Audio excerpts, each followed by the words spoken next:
मूर्तिजापूर तालुक्यातील ग्राम नवसाळ, कुरुम, मधापुरी व आजूबाजूच्या गावातील रहिवाशांना महावितरणच्या हलगर्जीपणामुळे त्रासाचा सामना करावा लागत आहे।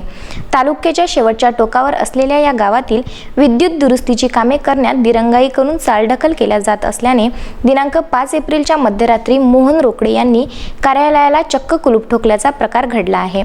त्याचाच हा विशेष वृत्तांत।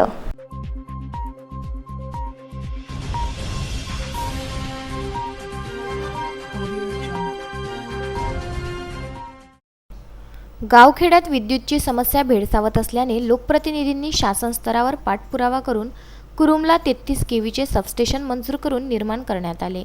आता त्यांना वारंवार खंडित होणाऱ्या विद्युत पुरवठ्यापासून सुटका होऊन सुरळीत मिळेल अशी परिसरातील ग्रामस्थांची आशा होती, मात्र त्याचा काहीही उपयोग झालेला नाही। गेल्या काही वर्षापासून कुरुमच्या महावितरण कार्यालयाला शाखा अभियंता म्हणून आगरकर या मुजोर अधिकाऱ्याची नियुक्ती करण्यात आली।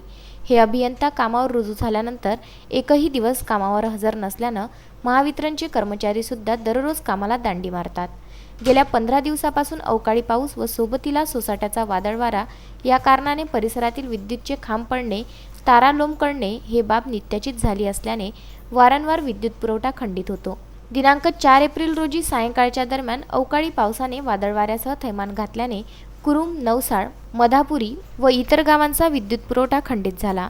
कुरुमचे अभियंता आगरकर लॉकडाऊनमध्ये सुद्धा हजर नसल्याने कोणताही कर्मचारी विद्युत पुरवठा सुरळीत करण्यासाठी पुढे आला नसल्याने तब्बल 3 दिवसापासून ग्रामस्थांना याची झळ बसली। ही गांभीर्यपूर्ण बाब नागरिकांनी कुरुम जिल्हा परिषद सर्कलच्या सदस्या योगिता रोकडे यांचे पती माजी पंचायत समिती सदस्य मोहन रोकडे यांच्या निदर्शनास आणून दिली असता त्यांनी या प्रकरणी महावितरणचे वरिष्ठ अधिकारी यांच्याशी वार्तालाप करून लक्षात आणून देण्याचा प्रयत्न केला, मात्र त्यांनी सुद्धा या घटनेची दखल न घेतल्याने शेवटी दिनांक 5 एप्रिलच्या मध्यरात्री कुरुम येथील महावितरण कार्यालयाला कुलूप ठोकण्यात आले। यावेळी विद्युत प्रतिनिधी बाळासाहेब गणोरकर घटनेची रिपोर्टिंग करण्यासाठी गेले असता महावितरणच्या कार्यालयात कोणताही कर्मचारी रात्रपाळीला मुख्यालयी हजर तर नव्हताच, मात्र परिसरातील वेडसर प्रवृत्तीचा व्यक्ती आपला बिस्तरा घेऊन कार्यालयात झोपून असल्याचं निदर्शनास आलं।